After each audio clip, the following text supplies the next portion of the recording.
I think from now on, I'm going to change my voice to sound like the TikTok lady, and that'll be the entire podcast. We will have 0 listeners by the end of This episode, we're talking about Symbiote Suit. Symbiote Suit is the card. It's a 4-cost upgrade. I hate that voice. Welcome to the Winning Hand podcast, which is all about Marvel Champions. And we do it a little bit differently than everybody else. We do it one card at a time. So amazing. If you are listening to this, then you already know we are here to talk about a card that has been mentioned on the podcast several times.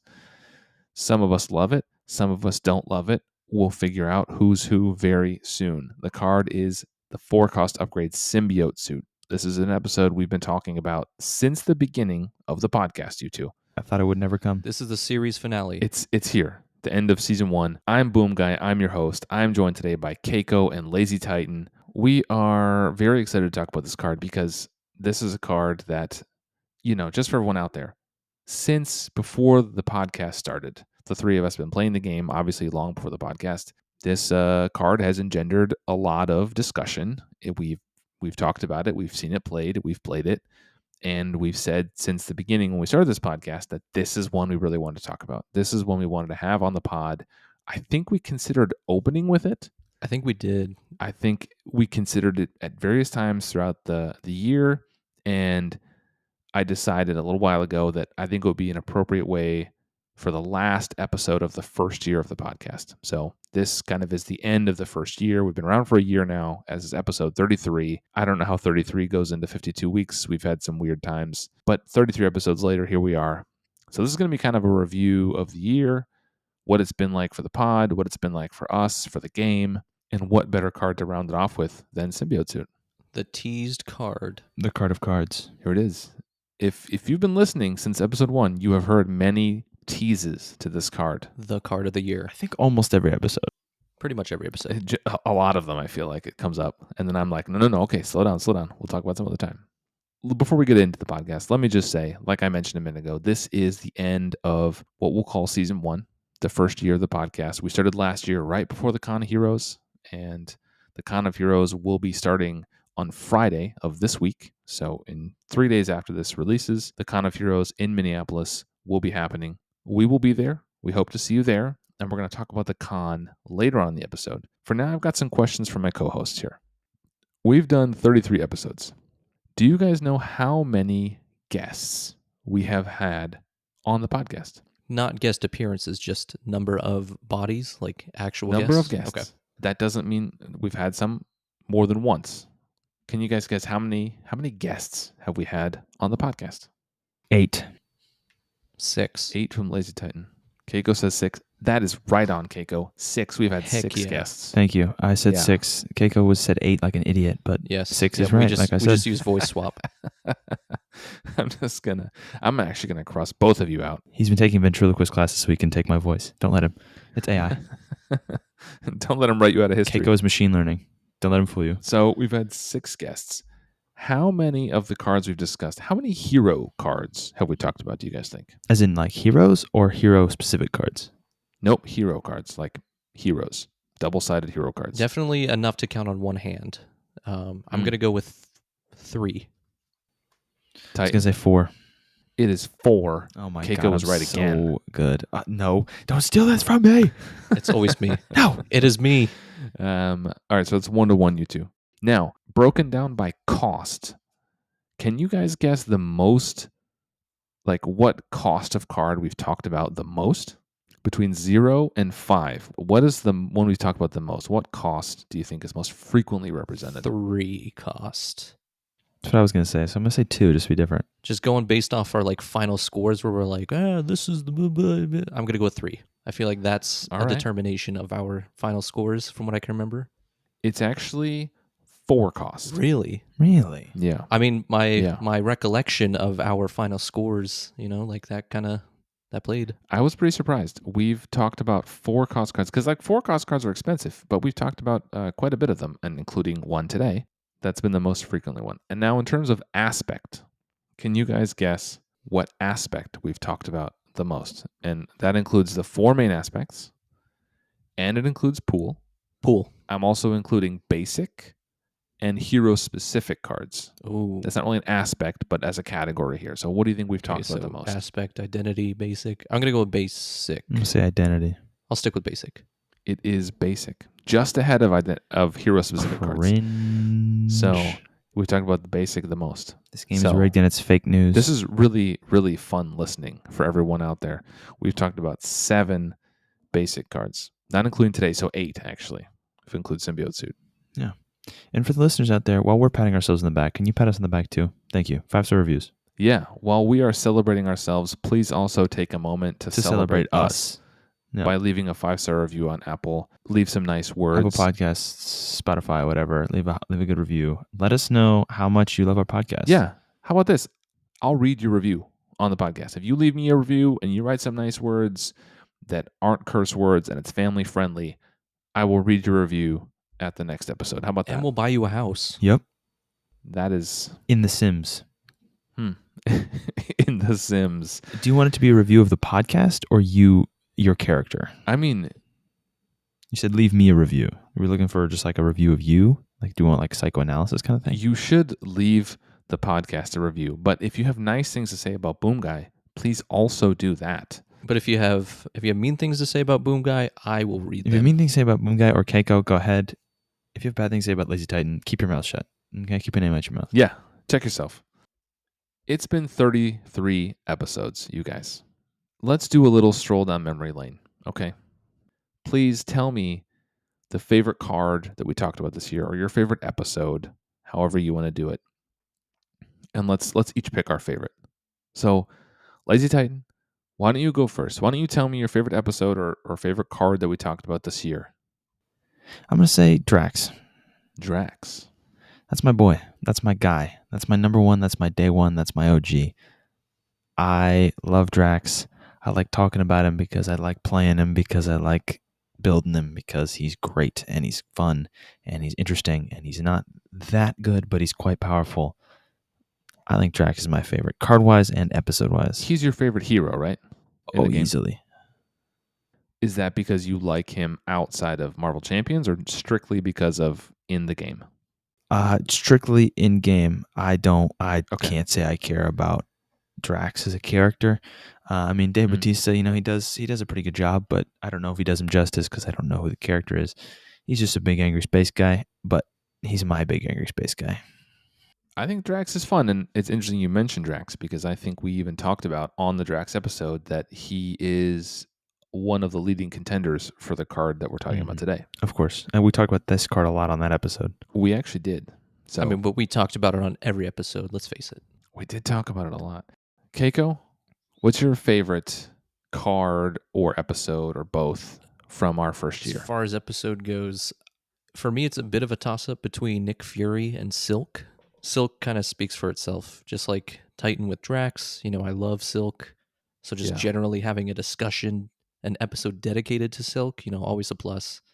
But Nick Fury, from what I can remember, I don't know, just generally speaking, one of the more fun times I think I've had on the podcast. Just the banter, the discussion, the good old days. Yeah.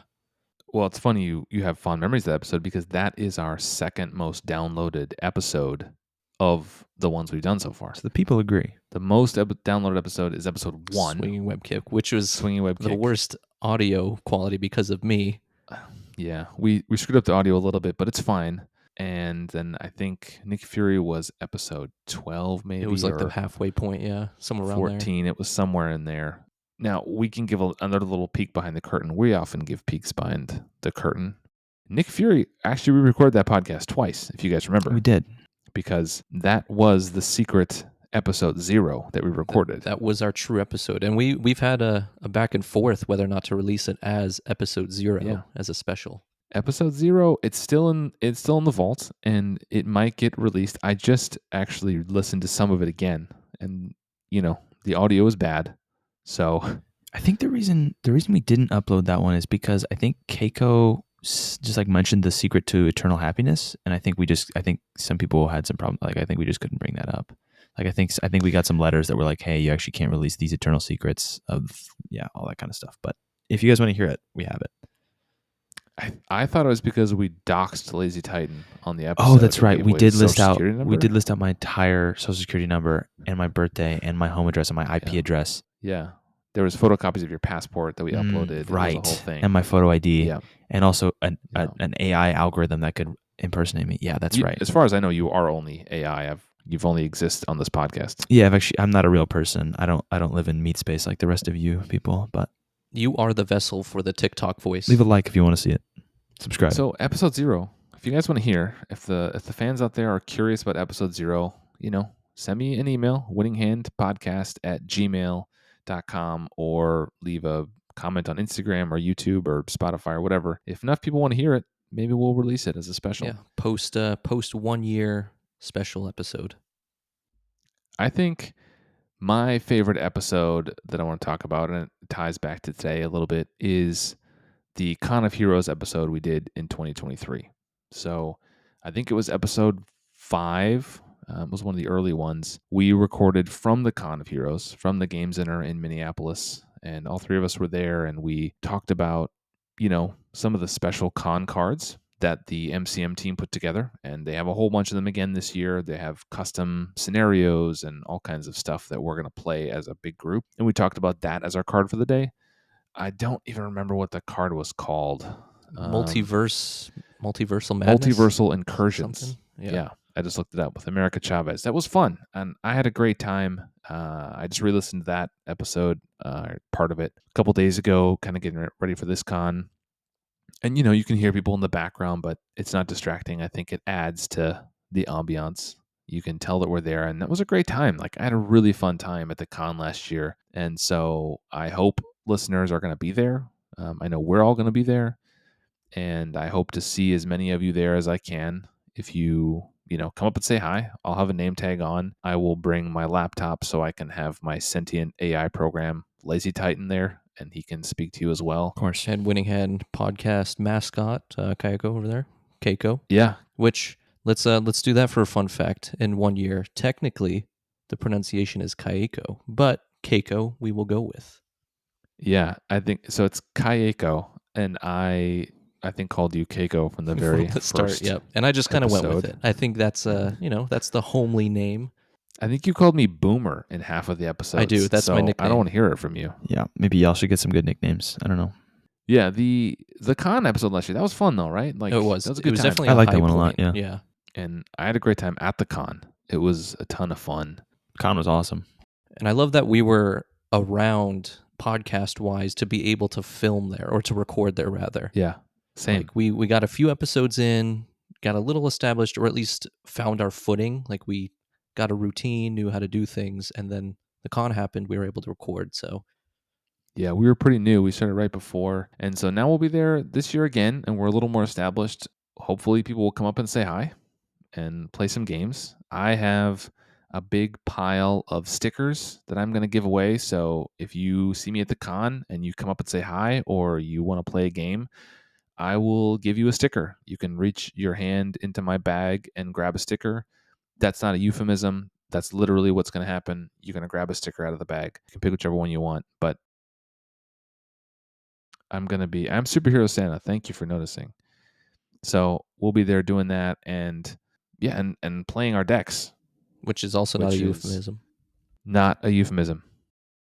Something else we're going to talk about a little later in the episode, kind of con prep stuff. But yeah, so that was kind of, I think it's been a good year overall. I think we've had an awesome year with the podcast. We honestly have been listened to way more people than I thought. I remember recording episode number 2, and we were excited that like a small room's worth of people had downloaded our podcast. We had like 20 people or something, and we were excited. We were like, all right, episode 1, we got 20 downloads. Like we looked back on that and was just like, that's a classroom full of people. Like that's a good start, I think, and that kind of kept us going. Yeah, I remember you saying that, Kaeko. You said, yeah, it's like a classroom full of people or something like that. And I remember thinking, yeah, it was pretty cool. Like, seeing a few people download the podcast. That's good to hear. And it's kind of gone from strength to strength. And The podcast has honestly grown way more than I thought it would in that year. But and we held to the bi-weekly scheduled pretty well. I know behind the scenes we've discussed different time frames, weekly, even monthly, but we kind of found our footing, I think, with bi-weekly and having some fun months like Love Month, some themed months for weekly releases. And I'm glad that we were able to maintain. Yeah, I thought that was fun. Yeah, I want to do I loved it. some more deep dives like that. You loved it. I don't get it. I know. Don't applaud.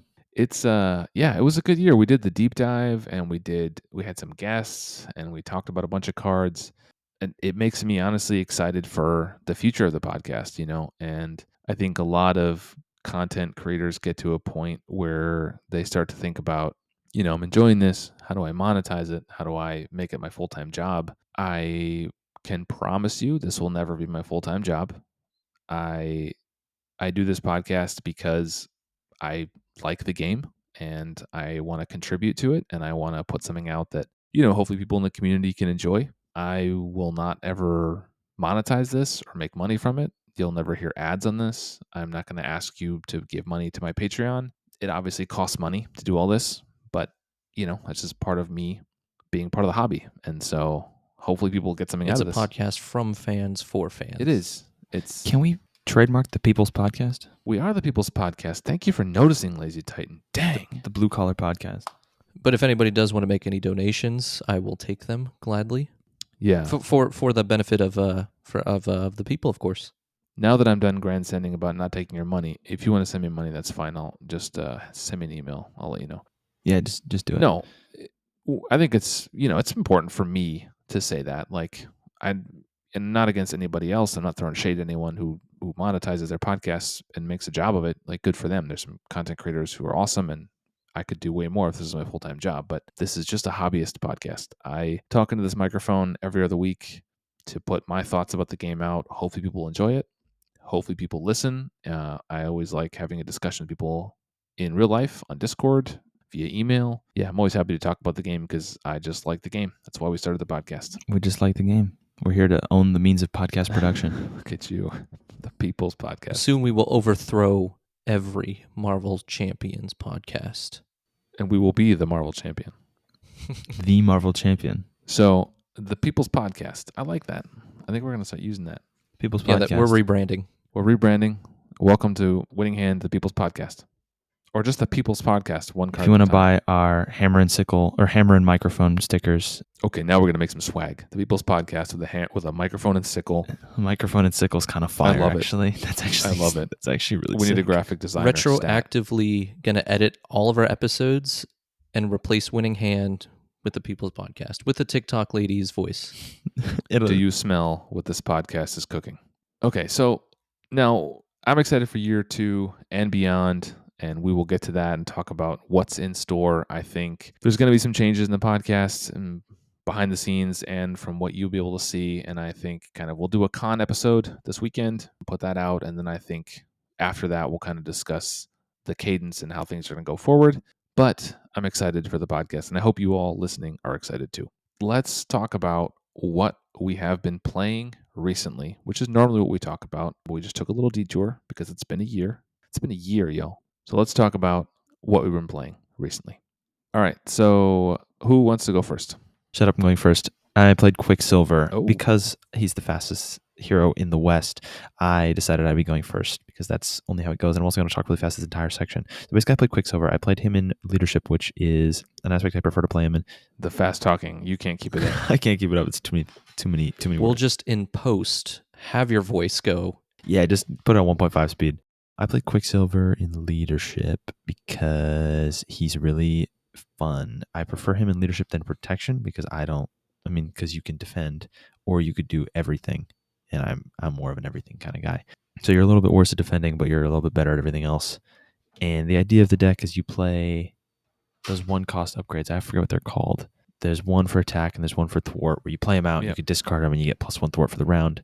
Use those plus Symbiote suit plus his basic upgrades plus whatever else you can.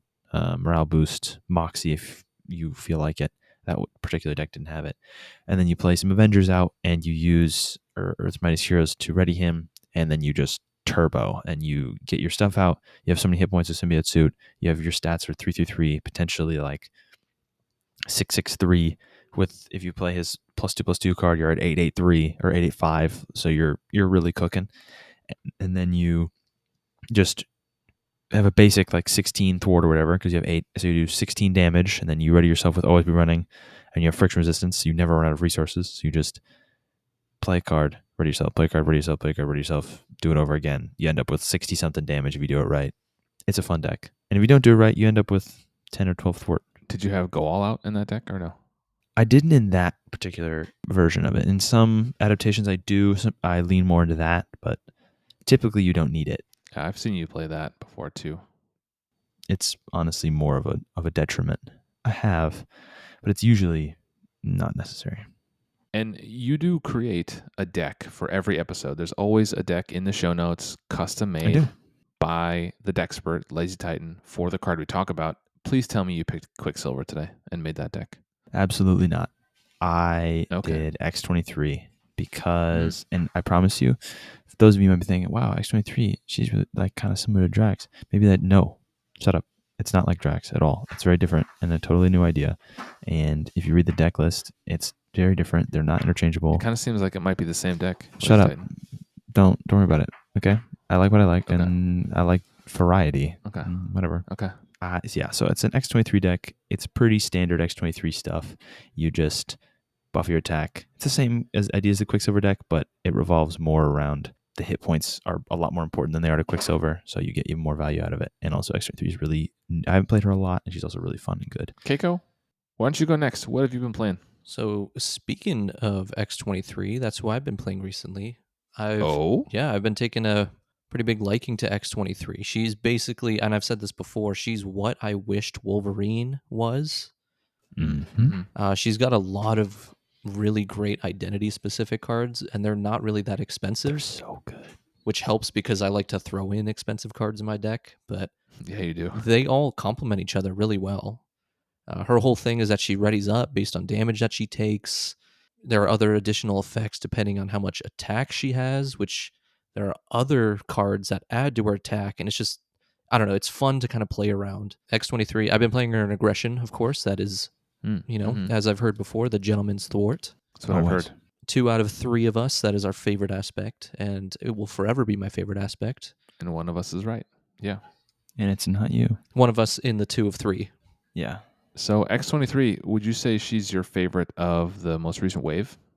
The X Factor, X Force wave, whatever it's called? Of the X-Men, X-Force waves, I will say she's my favorite, yes. And are you bringing her to the Con of Heroes? I will be, yes. Lazy Titan, I forgot to ask you, are you bringing Quicksilver to the Con of Heroes? Probably not.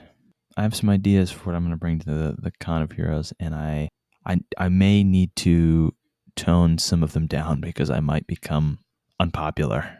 Oh, okay. I look forward to hearing from this segment later. Well, listen, I'll bring Hulk. That way it just kind of mitigates, any hate coming your way. Perfect. I will go next, and I have been playing a lot of Penny Parker, the Spider Suit recently. Penny is a hero that I played when she first came out, and for whatever reason, kind of just got stuck in the box after that. I don't really know why, because she was good. She's really good, and I enjoyed her, but I generally shy away from heroes that are really strong. But she's like a fun puzzle, and that are new.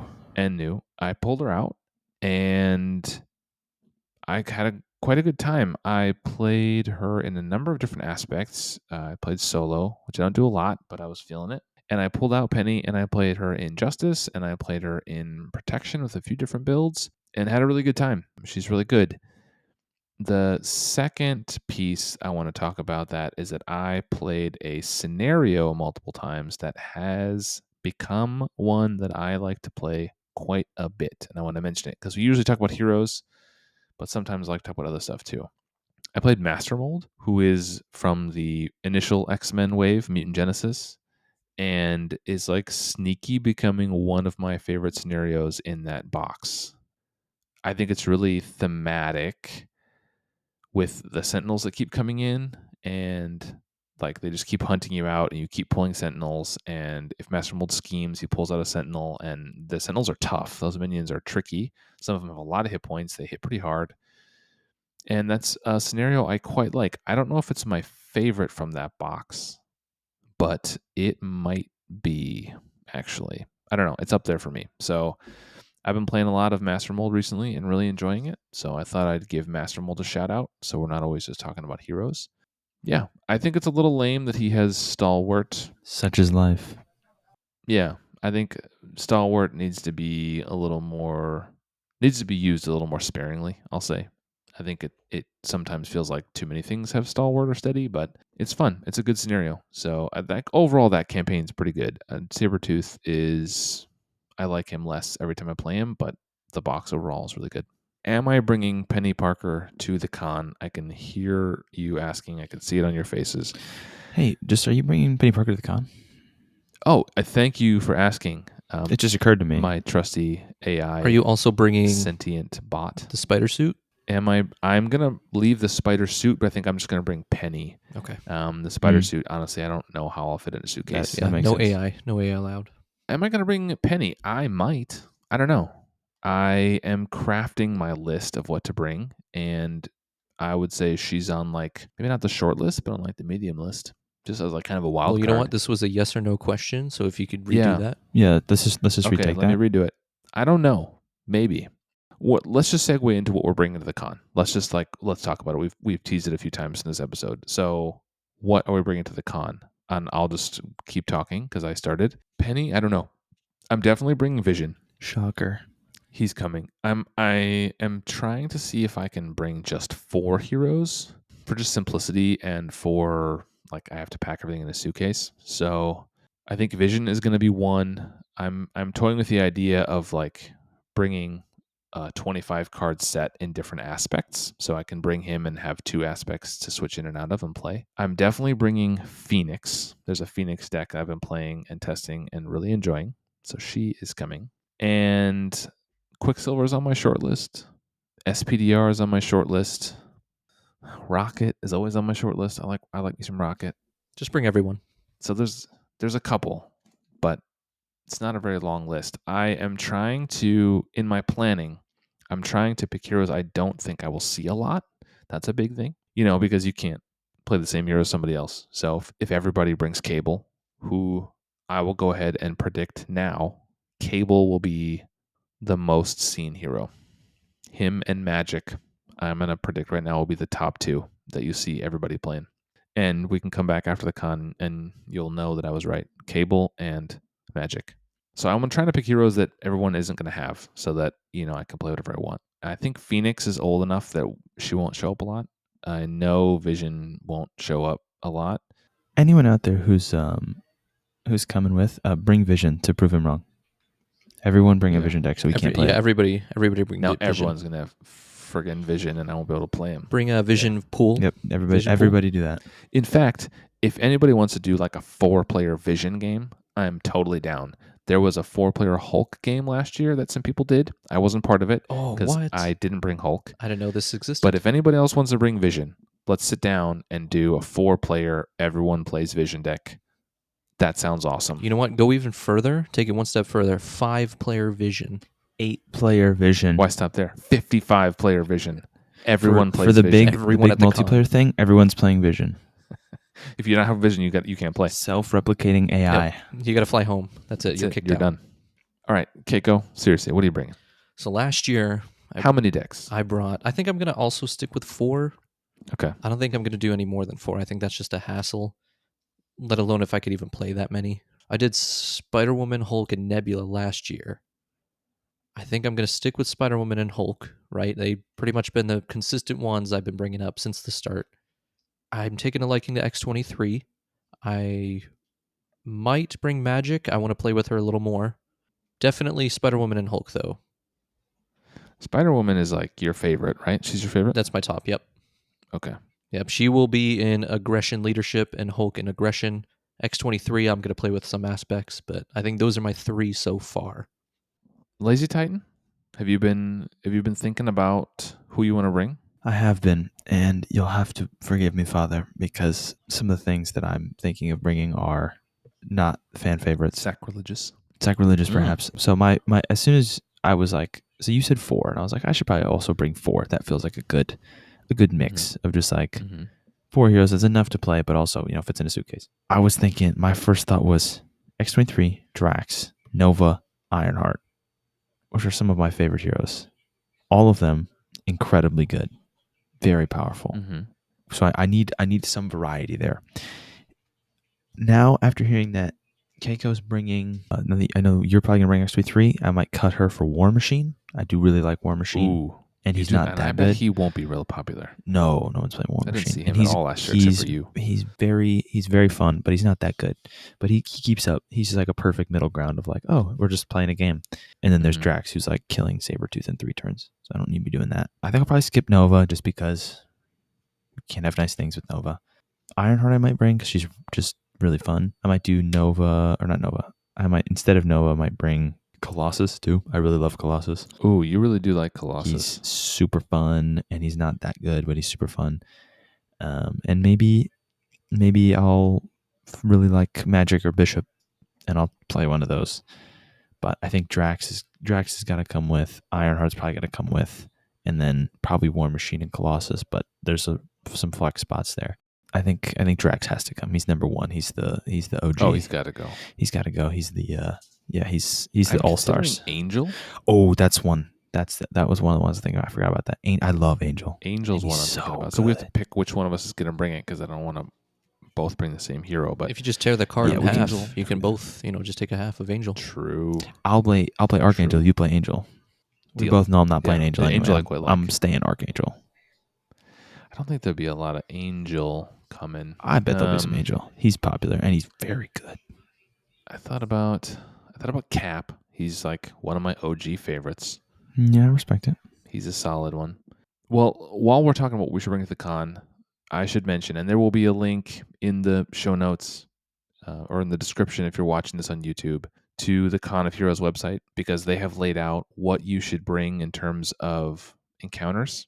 And they say you should bring Morlock Siege and the recommended modular sets. That is from the last box, Next Evolution. So Morlock Siege with the recommended modular sets, they recommend either Crossbones or Taskmaster and the recommended modular sets for those for one of the other events. And then they said bring your favorite 2 to 3 villains beyond that. And you can bring more than that if you want to play throughout the weekend. But they're going to have a big Morlock Siege event. This will be the first big event we do together.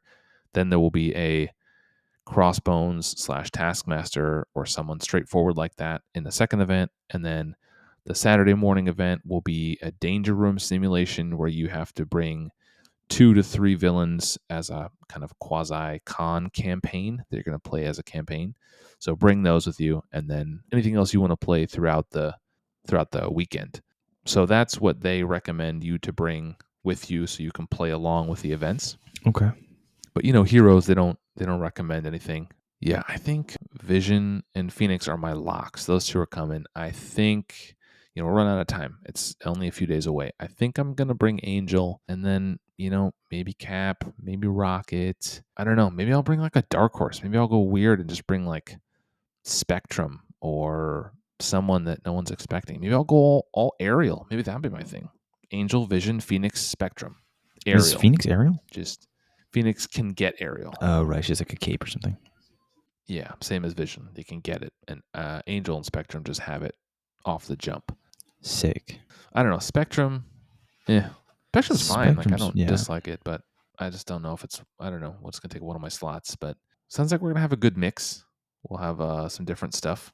What other villains are you guys thinking about? If we think about Morlock Siege has got to come. They said Taskmaster or Crossbones. Crossbones is one of my all-time favorites, so I'll probably bring Crossbones for those 2. And then 2 to 3 favorites. What are you guys thinking? I didn't even think about villains, if I'm being honest. Crossbones is definitely a go-to for me. Rhino's always been a go-to for me since the start. Michael Mysterio. Yeah. Right. Oh, Mysterio is a good one. Yeah. Master Mold. I was just talking about him. I might bring Master Mold. I quite like that one. Red Skull is one I always really like. Yeah. Classic. Hella. Hella. Yeah, that's a good one too. Punish everyone who's playing. What's his name? Cable. Yeah. Make those Cable players suffer. Ouch.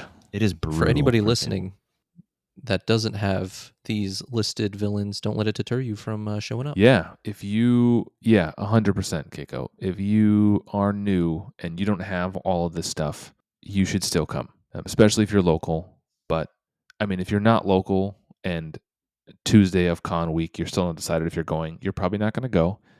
That's too bad. If you can find a last minute flight, you should jump on it. Just stow away. If you don't have the recommended stuff, you don't have to go buy it. You can still come to the con. I mean, 98% of the people will have it. So if you don't have it, that's totally fine. You can just jump in a game with somebody else. Don't let that deter you. And if you only have 2 heroes or 4 heroes or only have a core set, still, you should come for sure. Is anybody bringing any? Well, you're bringing, what spiders are you bringing, Keiko? You're the spider guy. You're going to be Spider Woman, but she's like only barely a spider. That's true, yeah. It's just She's cheating, yeah. Well, you got any Peter Parker? Unfortunately, Miles? there won't be a Silk, or at least an official Silk. I know Titan has printed me a custom Silk, but I might bring Peter Parker. You could bring the custom. Yeah, I'll bring the custom There's people playing custom heroes there too, so you could bring Why that if you not? want. Yeah, Peter Parker. It's always a good go-to. Why not, Yeah. man? Peter Parker's good. I don't think I'm really into Miles. He's come up plenty of times across this podcast. Gwen is kind of a one-track deal. Spider-Ham is fun. I like Spider-Ham. You could bring Ham. Yeah, SPDR is on the short list. Maybe she'll come. Yeah, she's fun. I quite like the 3 hand size kind of work in that. I frequently play her with the card of today, which is Symbiote Suit. Good segue.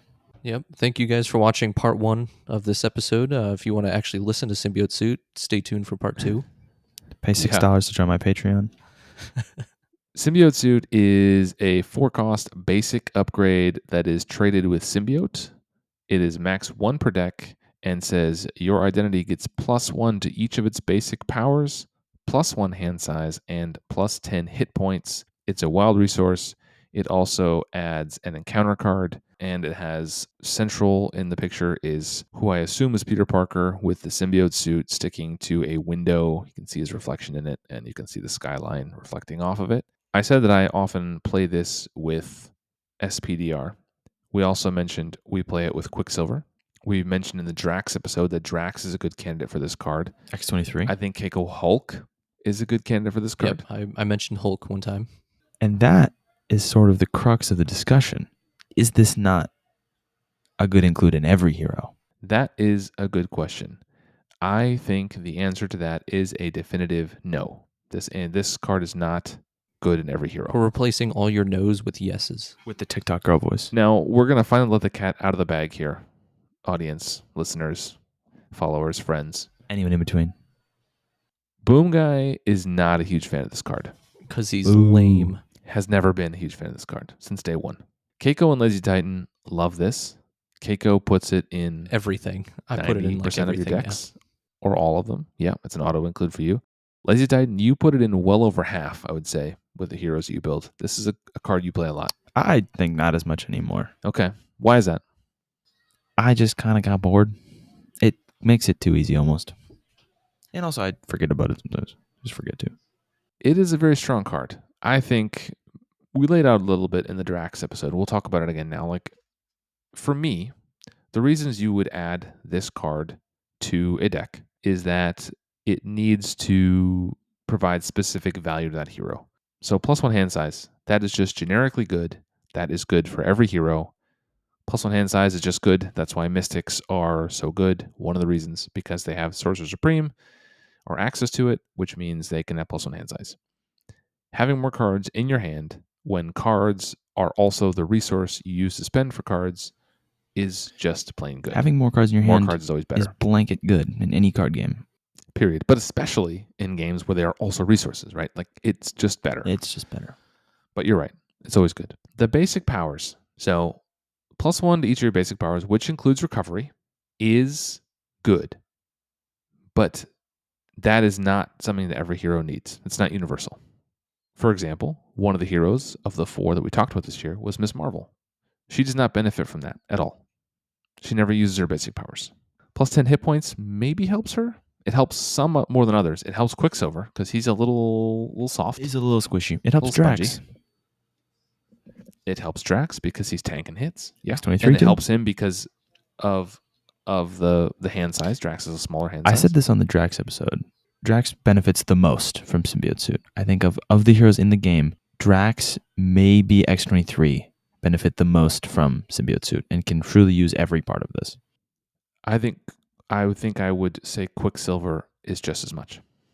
So generally speaking, it either tailors specifically to certain heroes, or it's just kind of a generically good card, or a generically good boost to your stats. It's really never bad. Yeah, but it's really just, is it worth that extra encounter card? Because that could make or break. It's also a tempo hit. That's the right? biggest thing. It is an entire turn that you're going to spend to play this. So it is going to be a tempo hit to your game. You are going to play this, and it will take your entire turn when that happens. It may mess you up that way. Also, I think if it comes out after a certain point, like it's just not worth it anymore, right? If it's at the bottom of your deck, by the time you get into your hand, you may not need it anymore. It may not be worth the output. That's true. It does kind of require that sweet spot. If you draw it too early, you might not have enough to pull it out. If it's too late, you're already well set up. Yeah. I mean, if this was a 2-cost card, I'd say sure. Yeah.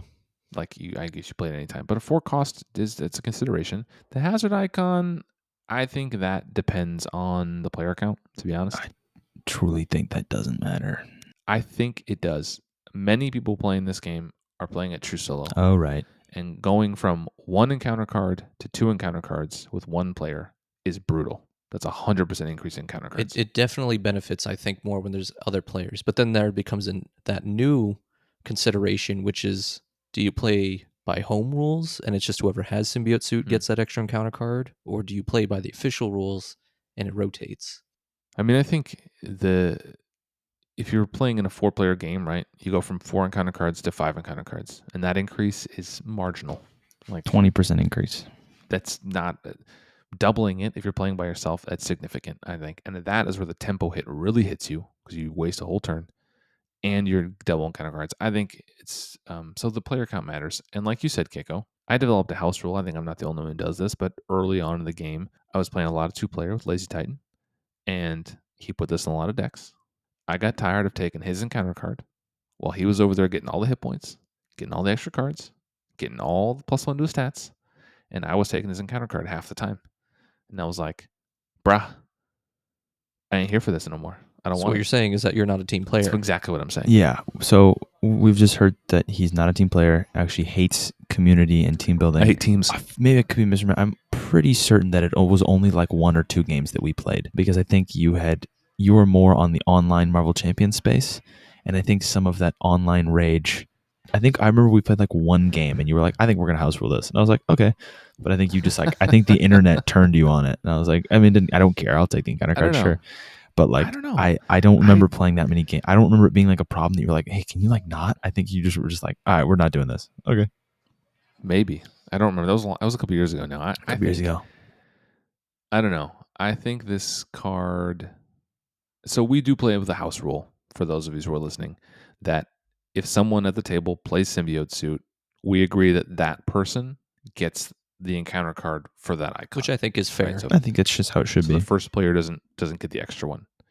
I actually think that's how it should be. I think that's fair. I've heard arguments to the contrary. I know I've talked about this with Brant, who was a guest on an episode a while ago, and he and I have had a discussion. He thinks it should be as it's written. He likes that it passes around the table and it feels thematic. The Symbiote Suit is infecting everybody and it's impacting everybody around them, not just the one person. And it's a team game, so we're playing together. I see those arguments. I don't agree. I think if you're playing the card and you're getting the benefit, you should get the card. I think it's that simple. Yeah, I'd rather play that way. I think his argument is games wise. I think your argument is like meta wise, of like, it's not super fun to take the encounter card for somebody else's card. And he's like, no, but thematically it works, and in gameplay mechanics it works. Yes, it does. But like, when I'm sitting there with my friends and they have to take bad encounter cards because I played a card, it doesn't feel super great for either of us. I guess the counter argument is that encounter cards generally affect the team in general anyway, but I think I don't know. I think you should still. I would still take it. I usually try and play that way. Is I got the symbiote suit, I'll take the extra encounter card. I just assume at this I point. mean, I just know that like I'm angry if someone else plays a symbiote suit and the extra card that comes out makes me discard an upgrade, right? If I'm playing, Ant-Man and I get the card that has Thanos punching War Machine, whatever that one's Great art. called, Caught off guard. the one that makes you discard your upgrade, and I have to lose my helmet, I'm mad. Like that sucks, right? And I didn't even get the benefit. I get it's a team game, and it's at the end of the day, like if I'm playing people that I don't know, I ask like, "Hey, how do you guys, rule the symbiote suit?" And if someone at the table's like, "No, I want to play it by the rules," like that's fine. I don't usually play this card anyway. To be honest, I don't play it a lot. Almost never. It goes in a few decks, but it's by no means a staple. I do play it with SPDR. I think she benefits quite a bit from this. I think the +1 to the basic powers with how often she readies and uses those is good. And the hand size, she has a hand size of 3. It's the biggest thing is the hand size. Yeah, it just really helps that. And the hit points, I mean, whatever, it just means she tanks even more because she already has 14. But let's, I realize we're kind of off track. Let's go through our regular rubric. Thank you, Lazy Titan. Why don't you get us on track? I mean, yeah, it's honestly, you're demoted. I'm hosting this podcast now. You've always been the host in my heart. Yeah, thank you. I'm glad somebody finally said it. AI is taking over. We've all been thinking it. Guys, what do we think about the art on this card? Okay. What do we think? So we always start out with the art. How do we feel about that? I think it's spectacular. It's amazing. It's friendly even. Maybe not that last one because of Symbiote specifically. Ultimate. Neighborhood. I'm going to hot take. I don't like this card.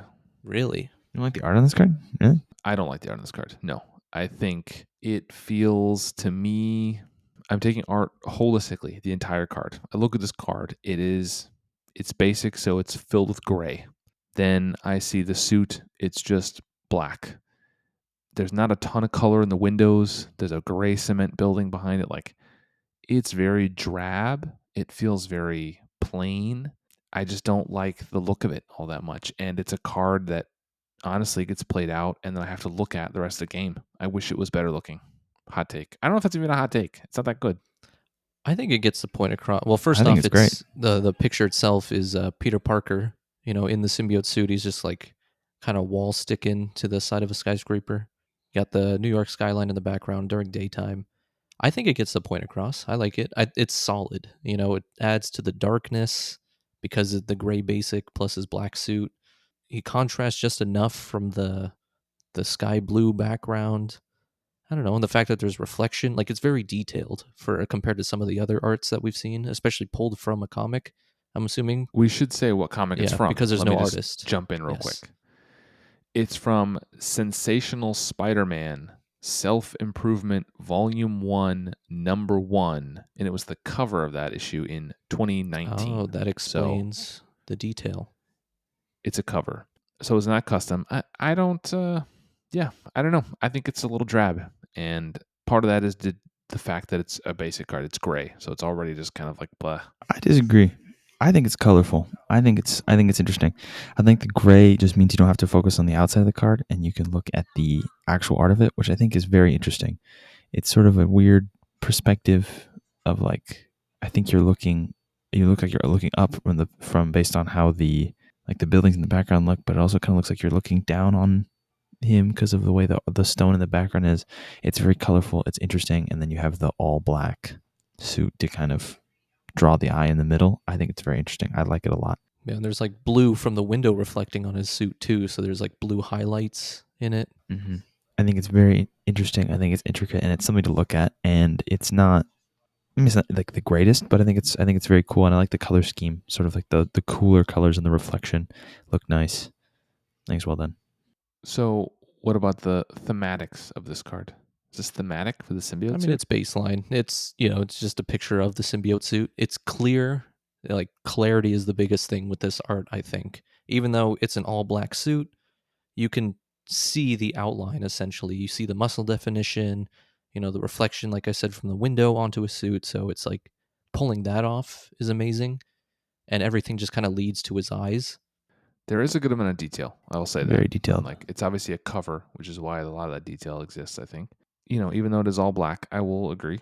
There's a lot of detail in there. I just don't think it's anything spectacular to look at. Nothing sensational or amazing to look at the whole time. Thematically, does it feel like a symbiote suit when you play this? You feel powerful, but also a little bit, hurting yourself a little? I feel powerful. I never feel like I hurt myself. Every time I play this card, I'm just like, boom, great. My deck's going to win. This Art of Symbiote suit kind of focuses more on the perks that you get. If it were more of like the symbiote suit taking over and it's like Peter Parker screaming into the heavens, it would feel a little more sinister and focus more on like the hazard icon. But him just kind of being in his black suit on the side of a window, I think that fits in the perks that you get from the card. I think thematically, yeah, it feels like a symbiote, right? You feel like you're getting more powerful. There is a drawback though. It's not all smooth sailing, but yeah, I think it works in that sense. It's expensive, but you get a lot for that. I think for the art though, what might enhance it more is if there were some like tendrils coming off, the typical symbiote venom tendrils coming out of the suit.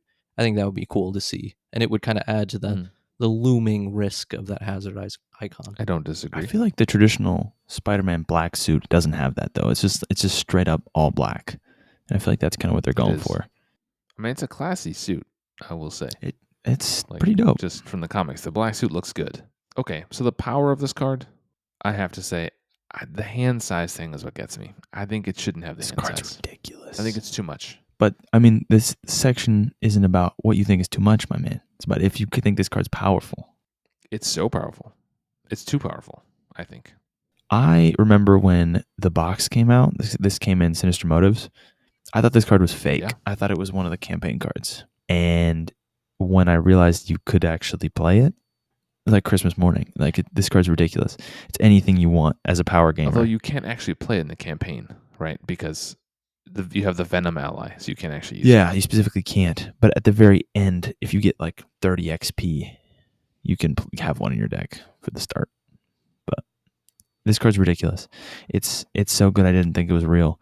And at this point, I think it's reached a healthy point in the community of like everyone just kind of agrees that it's there but doesn't always use it.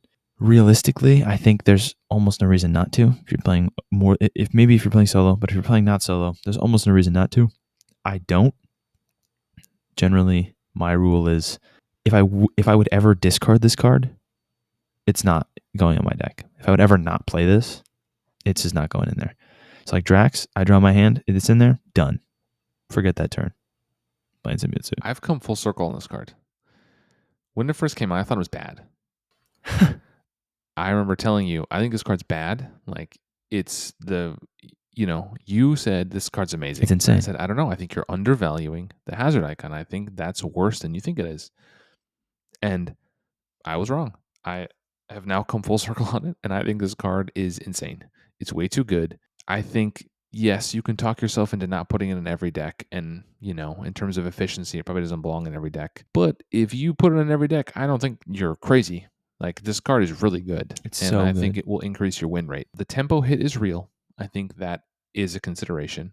I also think the hazard icon can matter, and depending on what scenario you're playing and what your player account is, that impact can range in size, right? Like if you're playing a very hard scenario already, if you're playing Ronin, that extra encounter card might not even be worth the extra 10 hit points you get. Like, it might. You might lose those, But realistically, the average encounter card is not going to give you -1 to all your basic powers, discard a card from your hand, and hit you for 10 damage. The average encounter card doesn't do that. So really it pays for itself, right? Like, yes, sometimes you get Ronin, and you could end up with like a Surge Lock with the hood or whatever, and you could do that. But 9 times out of 10, it's just like a minion. You're like, oh, cool. A 3/3 with 6 health. Interesting. Like, you just run it over. I like to think that it's even, like it evens itself out. I think it's fair. But again, it always comes down to how you build your deck, what hero you're using it for, what encounter cards you are to expect, because it could always be that extra encounter card that gets you Shadow of the Past. But for costs, you use your whole hand. Me, I like to have a bunch of other high cost cards, so that's always a consideration for me, is like this or something else. And then, then encounter card usually for me is a make or break. But all the perks that you get from it, I mean, I'm here for it. Shadow of the Past isn't even that bad anymore. I mean, you said the average encounter card, right? There's there's 7 cards in the standard set, right? Mm-hmm. And if you look at those, I would say those are the ones that you're going to have in every single encounter that you play. So Shadow of the Past, is Shadow of the Past worth it? I don't know. Maybe. I don't think Shadow of the Past is that bad. Depending on who you're playing. It depends on who you're playing. Yeah. It's generally not that bad. But for most Some heroes, of them are bad. If this card just said, get these abilities, resolve Shadow of the Past, I'd still play it. Okay, Shadow of the Past is not the worst one, though, right? Caught Off Guard is bad. Caught Off Guard's bad. Gang Up is bad. If you're playing Standard 2, it's very bad. The one that makes you discard your highest. Assault is bad. Advance is bad. Advance is worse than Assault, for sure. You're triggering Advance and Scheme Out. And then on Expert, right, you're going to get Under Fire, which is bad. It just gives you multiple encounter cards. Master Plan and Exhaustion.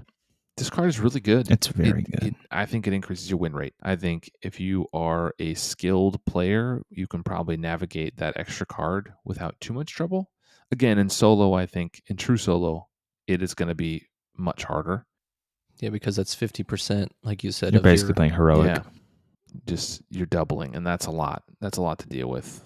So that you may not recover from that.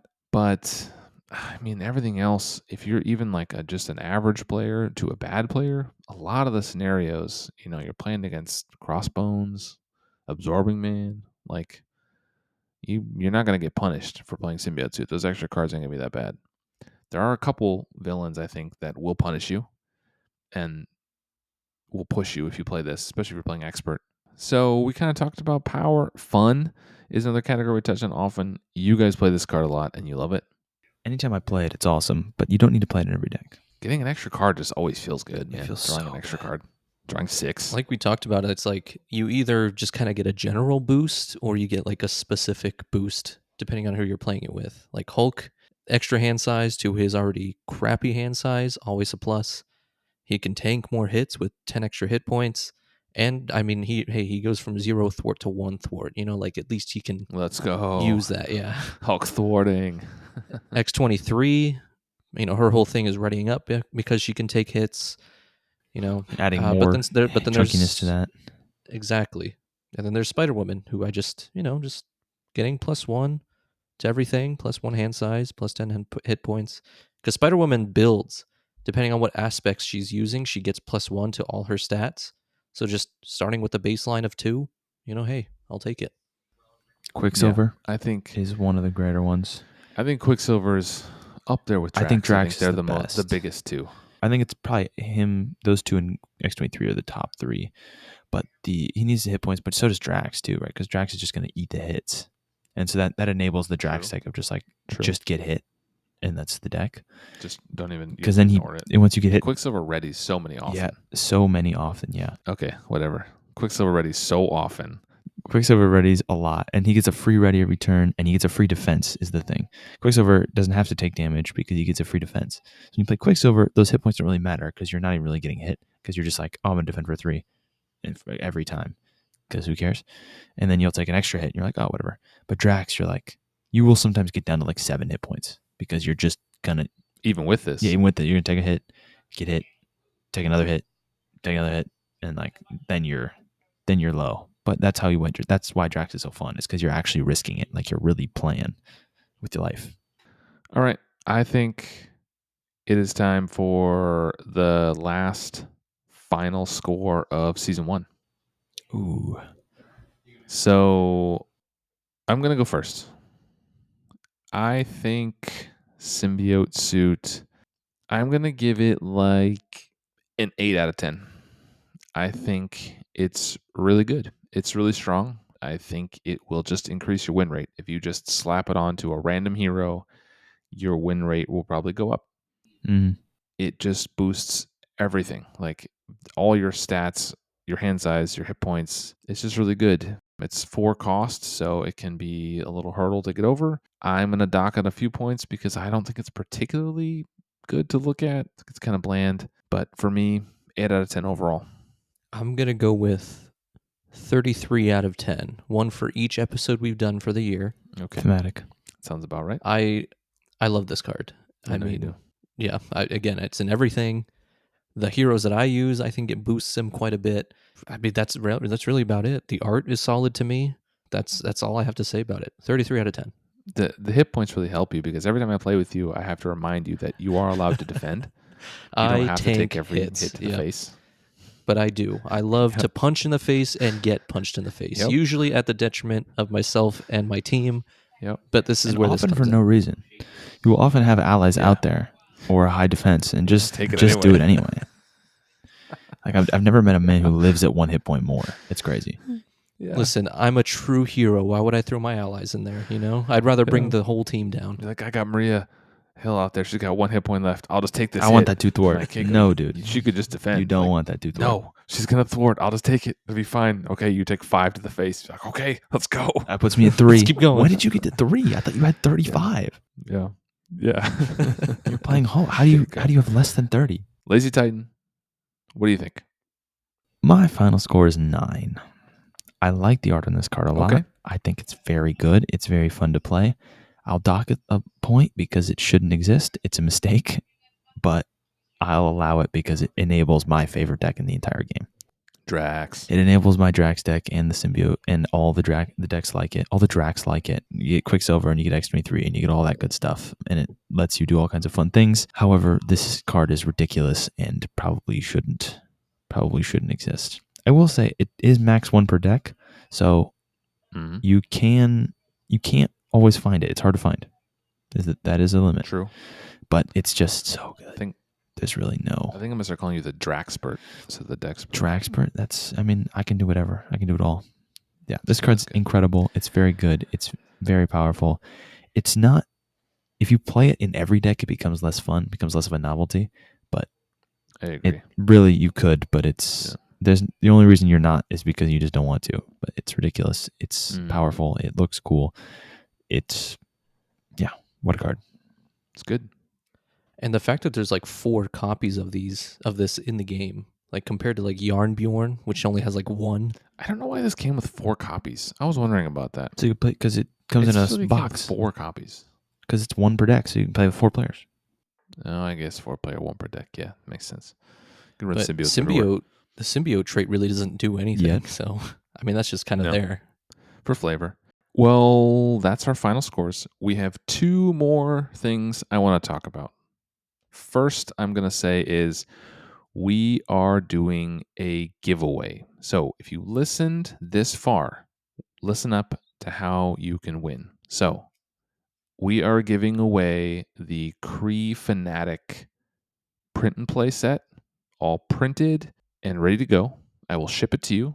It is the Ronan the Accuser encounter set. It's a 7-card set that you can mix in with everything. It was never like released in print, but Fantasy Flight put it out as a print and play.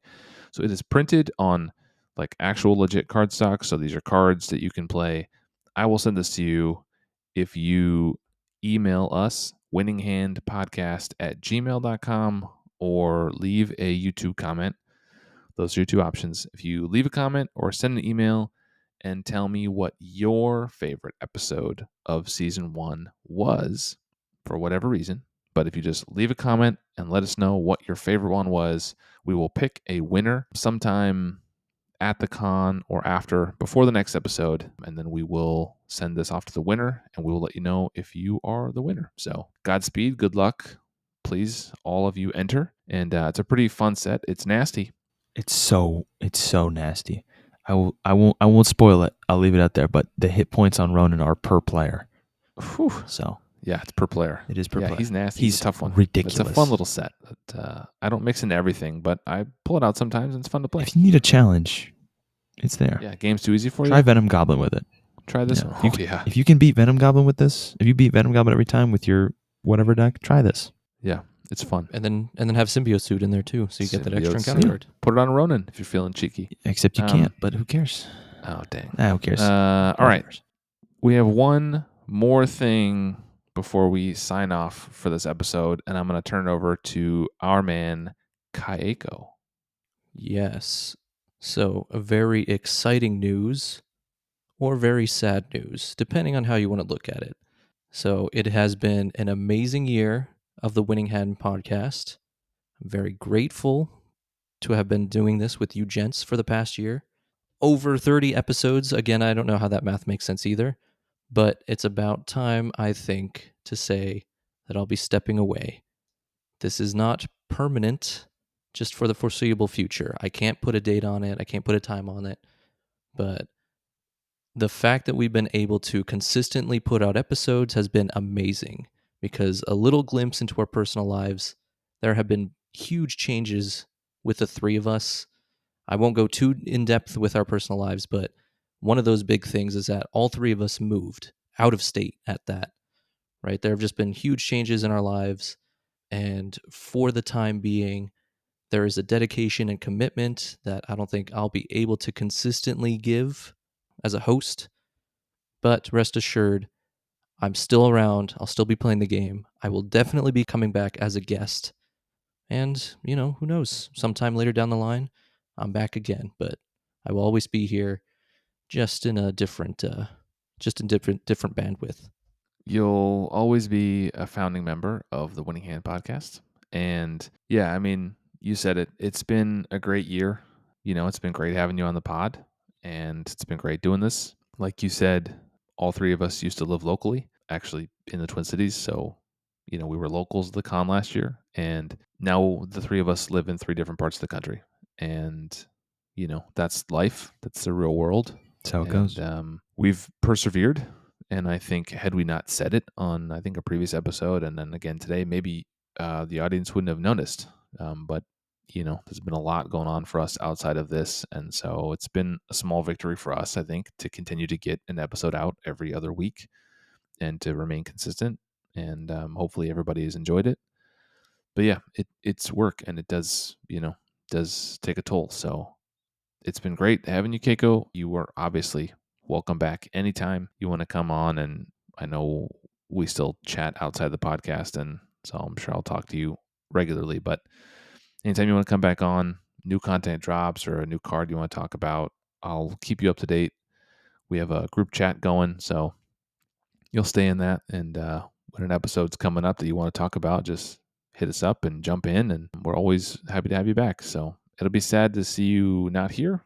It'll be different, but yeah, thanks for being here.